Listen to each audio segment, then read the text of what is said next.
Senhoras e senhores, sejam muito bem-vindos ao Tudo Mastigado. Eu sou Lucas Paulino, professor de Geografia e Atualidades.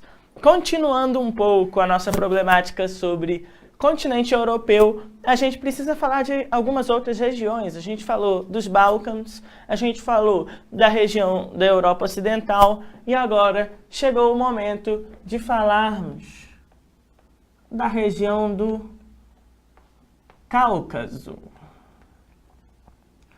Galera, o Cáucaso é uma região onde a gente vai ter ali a influência do Mar Cáspio e do Mar Negro. A gente vai ter a proximidade desses dois pontos que são extremamente estratégicos, tá?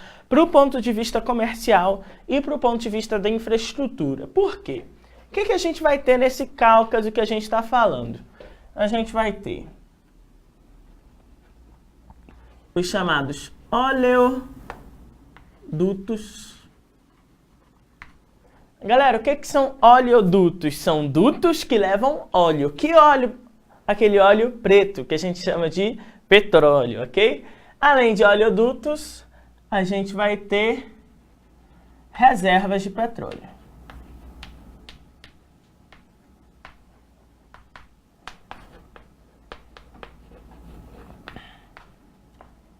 Então, acaba que esse é um território, gente, historicamente muito estratégico. E estratégico em qual sentido? A gente vai ter diversos conflitos que vão rolar pelo poder nessa região do Cáucaso. Só que qual é a principal questão no Cáucaso? O Cáucaso é uma região com imensa pluralidade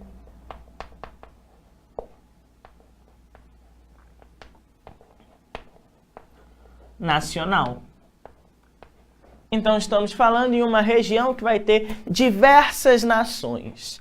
E aí entram desde os uzbeques, de armênios, vão entrar uma pancada de gente, galera. E essa galera que vai pegar ali também Geórgia, Odisseia, Daguestão, Chechênia, essas várias nações que nós estamos falando, elas, durante um momento da história, e aí a gente está falando em um momento ali de início do século XX, elas vão sofrer um processo político imposto pela União Soviética. A União Soviética vai impor para essa região uma política que Stalin vai desenvolver, que é conhecida como política do liquidificador.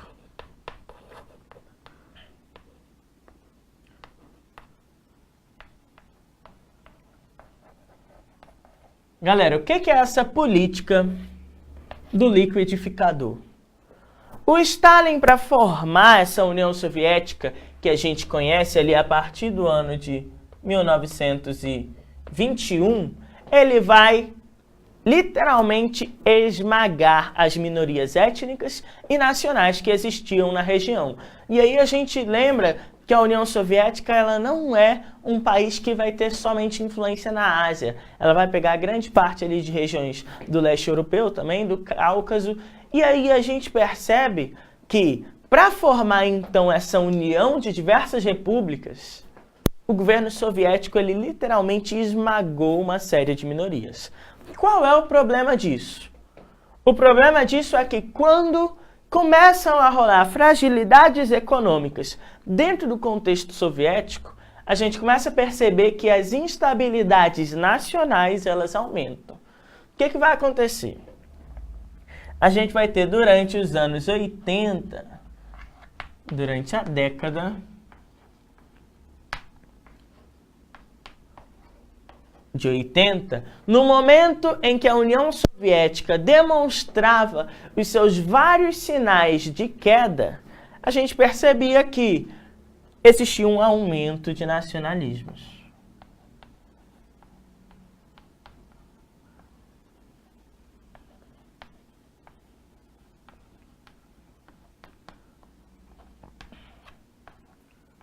Esse aumento de nacionalismo se dá por quê? As dificuldades socioeconômicas dentro desse contexto que tinha sido literalmente esmagado pela política de Stalin, começava a ficar cada vez mais marcante. E aí essas diversidades, essas pluralidades étnicas, elas vão ser demonstradas a partir de diversas questões. A gente vai ter diferenças religiosas. Vamos, galera.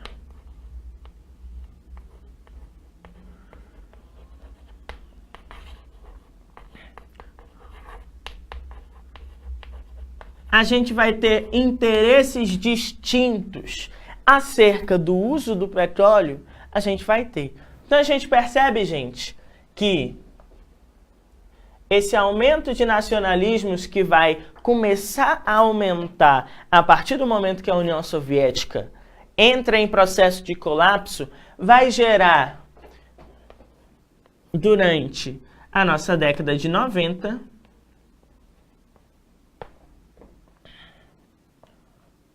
o fortalecimento de diversos movimentos separatistas.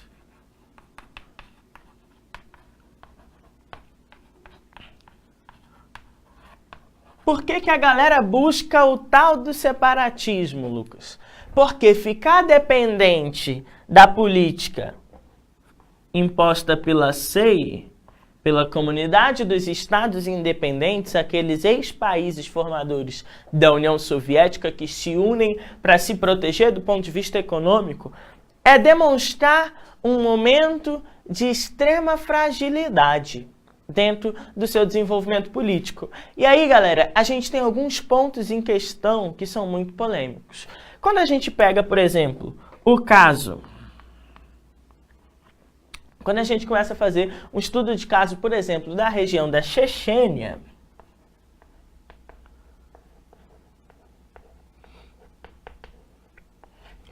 a gente percebe algumas coisas. Galera, a Chechênia é uma região ali que está nessa zona de influência soviética e atualmente russa, que não se declara, que não se reconhece russa. Qual é o principal ponto de divergência na Chechênia? É o ponto de vista religioso. Na Chechênia eu vou ter alguns grupos muçulmanos. Então a gente percebe que essa região de Cáucaso que a gente está falando, de entreposto entre Ásia Ocidental e entre Europa Oriental, vai demonstrar problemas relacionados a esse mosaico étnico que se forma na região. Olha só, Chechênia então é uma região que vai ter muitos muçulmanos. Outra região importante é a região do Daguestão.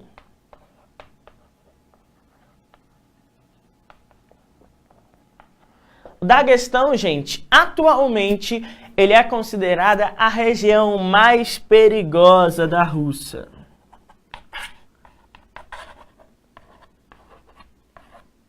Por que a galera considera o Daguestão a região mais perigosa da Rússia? Porque, além de ter a questão dos muçulmanos, que também são maioria no Daguestão, a gente vai ter o quê? A gente vai ter nesse território a formação de alguns grupos extremistas. Então a gente começa a perceber que o contexto de geopolítica estadunidense, ela meio que se rebate dentro do território russo. Por quê? É a partir de 2001 que essa galera que antes era considerada somente separatista também começa a ser chamado de terrorista. Porque eles tentam romper uma ordem geopolítica que é dominante. Agora preste atenção aqui. Esses dois grupos muçulmanos, eles buscam autonomia, eles buscam independência. A gente tem que lembrar que esses grupos vão gerar uma série de conflitos. No caso da Chechênia, a gente vai ter conflitos em 91 e em 94. Conflitos que geram milhares de mortos. Então é uma questão extremamente problemática para o ponto de vista russo. Agora, quando a gente faz uma análise de Cáucaso, a gente também não pode deixar de falar da Geórgia. Galera, o que vai acontecer na Geórgia? A Geórgia vai ter uma região de um território que é meio que uma continuidade do território russo.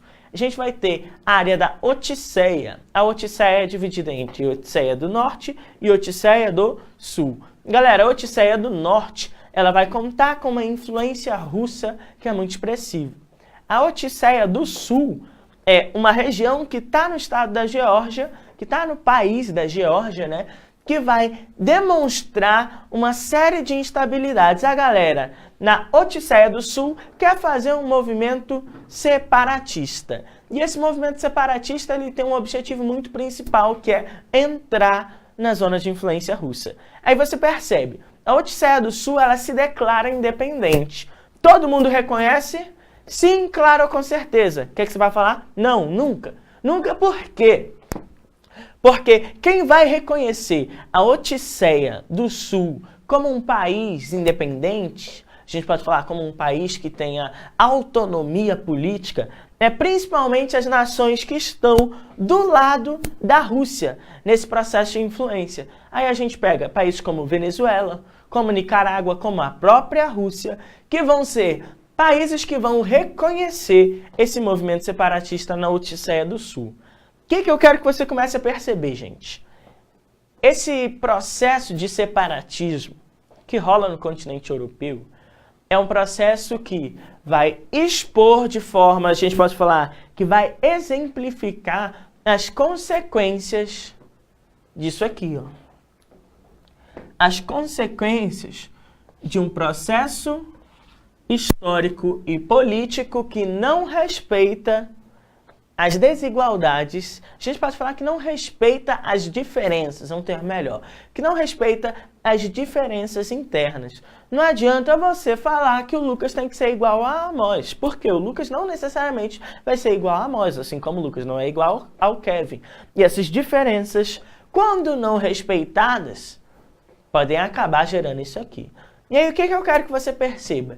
Esse é um tema que a prova do Enem pode te cobrar, porque vai trabalhar com diversas habilidades que a gente vai ter. Habilidades que envolvem a compreensão de movimentos históricos e de processos políticos ligados a quê? Ao nosso nacionalismo, ok? Agora vamos para a tela aqui, vamos para a tela fazer a questão 1. Questão 1 do nosso material aí. Você que está aí, isso, você mesmo. Você que está aí, que não viu o nosso material aí, não deixe de baixar, gente. Nosso material tá fino, resumidinho, tudo muito mastigado para você fazer sua prova. Olha só. Com a guinada da Geórgia para o Ocidente, é de fundamental importância estratégica para a Rússia que ela mantenha regiões leais a Moscou no Cáucaso, que é uma região politicamente crítica e de importância estratégica para a Federação. O Cáucaso é uma região situada entre os mares Cáspio e Negro, considerada estratégica em função de estar situada em uma área onde a presença de petróleo é bastante significativa. Agora olha só. Qual é a análise que a sua questão está trazendo? A sua questão, gente, ela está fazendo uma análise de uma... A gente pode falar que é de uma mudança política. Essa mudança política está demonstrando que a Geórgia, que é o país que vai ter o problema relacionado com a Odisseia do Sul, ela começa a se aproximar do Ocidente. Assim como a Ucrânia fez e sofreu uma intervenção russa em 2013. Galera, a Geórgia ela começa a acenar assim, União Europeia, estou aqui, vamos conversar. E, gente, isso é algo problemático para Moscou? É. Por isso que Moscou precisa manter a influência. Então, apoiar a Odisseia do Sul é importante para Moscou? É. Agora, sobre a região e os conflitos existentes na área, é correto afirmar, galera, a Chechênia, região de maioria católica ortodoxa, não, Chechênia é de maioria muçulmana, ok? É uma área estratégica para Moscou, por estar na rota de importantes oleodutos e gasodutos em operação e constitui o principal foco de tensão na região do Cáucaso. Qual é a região mais perigosa? É o Daguestão, ok? Então não podemos falar na letra A, não. Agora, B, a região de Nagorno-Karabakh constitui um foco de conflito entre Armênia e Rússia. A Abcásia, a gente pode pronunciar assim, a Abcásia e a Odisseia do Sul buscam independência da Geórgia e são amplamente apoiadas pela Rússia. Gente, a gente não pode falar nesse foco de conflito entre Armênia e Rússia de forma clara, tá bom? A gente vai ter uma influência russa, sim, mas a gente não pode colocar isso como um conflito direto, ok? Agora, C. A Odisseia do Norte pretende a independência da Rússia para passar a congregar juntamente com a Odisseia do Sul a Geórgia. Gente, olha só, não podemos falar nisso não, tá? A Odisseia do Norte é uma região da Rússia que está lá e que quer congregar juntamente com a Odisseia do Sul a Geórgia. Não, gente, não quer congregar a Geórgia. A gente quer, com apoio russo, fazer com que a Odisseia do Sul seja livre, ok? Seja livre, perdão. Agora, D. O Daguestão constitui a menor república do Cáucaso. É de maioria ortodoxa. Gente, Daguestão também é um país majoritariamente islâmico, ok? Então a gente não pode falar ortodoxo aí. Ao contrário das outras repúblicas que buscam a independência, não abriga grandes campos de petróleo e oleoduto. Gente, Cáucaso, oleoduto. Não podemos falar nisso, tá bom? A gente não pode falar nessa D aí que fala que a região do Daguestão não abriga campos de petróleo e oleodutos, tá bom? Letra E. Todas estão erradas, né? Então só pode ser a E. Letra E. A região do Cáucaso, que abriga várias repúblicas da Rússia europeia, além do Azerbaijão, da Armênia e da Geórgia, constitui, ao longo da história, um elo entre Oriente e Ocidente. Galera, esse é o nosso gabarito, tá bom? Vamos voltar aqui pro quadro? Olha só. O que eu quero que você perceba? Essa questão aí do Enem, ela te deu um monte, tipo um monte mesmo, tipo muitas opções, onde ele trabalhava diversos nomes, diversas especificidades do conflito, os vários conflitos que a gente está tratando. Qual era a opção? A opção, o nosso gabarito, era a opção mais simples. Galera, às vezes a gente se engana muito dentro da prova do Enem de que o certo vai ser aquilo que é mais elaborado. Às vezes, nessa grande elaboração da construção de um item, o cara coloca lá no meio um negócio que está errado. E aí, na hora do calor da prova, você faz o quê? Marca o gabarito errado. Então, o que eu quero que você perceba? Essa temática transversal que a gente tratou hoje de separatismo é uma temática que geralmente, quando ele te traz questões que vão tratar o problema relacionado à diversidade étnico-nacional. Nesse caso aqui, ele tratou sobre o quê? Sobre a localização geográfica, sobre o posicionamento geográfico. Então, a gente não necessariamente, nas questões do Enem, a gente precisa complicar tudo. Às vezes, fazer o simples, marcar o simples, vai te dar a resposta concreta. Então, lembre, simplicidade é tudo, tá bom? Para a nossa prova de geografia aqui do Enem. Galera, olha só, queria te falar um negócio. Sabe amanhã? Lembra desse dia chamado amanhã? Amanhã vai ter mais. Amanhã, que dia é quinta, né? Amanhã tem mais. Sexta-feira tem mais. Segunda que vem tem mais. E aí a gente vai continuar debatendo diversos pontos polêmicos, tá bom? Acerca do nosso desenvolvimento do mundo contemporâneo. Semana que vem não perde, tá? Porque a gente vai começar a conversar sobre a Europa contemporânea e os seus principais pontos problemáticos. Iremos falar principalmente da relação da União Europeia com os processos migratórios contemporâneos. Então, não deixe de acompanhar. Aproveita aí, dá o nosso curtir aí na nossa página, compartilha para seus amigos, se inscreve no nosso canal do YouTube, dá uma olhada no nosso material e beijo e abraço. A gente se vê nas próximas oportunidades.